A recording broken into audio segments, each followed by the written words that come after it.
నమస్కారం, SS news కి స్వాగతం. నేటి ముఖ్యాంశాలు.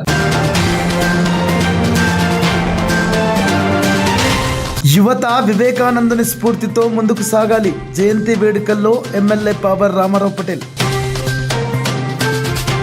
మచ్కల్ గ్రామంలో ఉపాధి హామీ నిధులు 10 లక్షల రూపాయలతో రోడ్డు నిర్మాణ పనులకు భూమి పూజ చేసిన ఎమ్మెల్యే. 1969 నుండి వివిధ బ్యాచ్లకు చెందిన పూర్వ విద్యార్థులంతా ఒక్క తాటికి. సరస్వతి శిశు మందిర్ కిసాన్ గల్లీలో పూర్వ విద్యార్థుల మహాసమ్మేళనం. హిందూ ఉత్సవ సమితి ఆధ్వర్యంలో సంక్రాంతి సందర్భంగా మహిళలకు ముగ్గుల పోటీలు. విజేతలకు బహుమతుల ప్రదానం చేసిన ఎమ్మెల్యే. బైన్సాలోని పులేనగర్కి చెందిన 100 మంది బీజేపీలో చేరిక. ఇలేగాం, ఏల్వి గ్రామాల్లో ఘనంగా ఊర పండుగ. బోనం కుండలతో, డప్పు చప్పుళ్లతో అమ్మవారి ఆలయాల చెంతకు.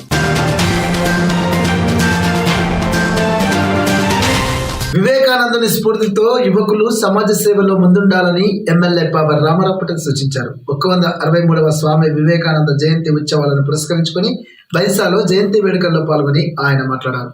స్వామి వివేకానంద బోధనలు ప్రపంచానికి మార్గదర్శనం చేశాయన్నారు. భారత్ మాతా కీ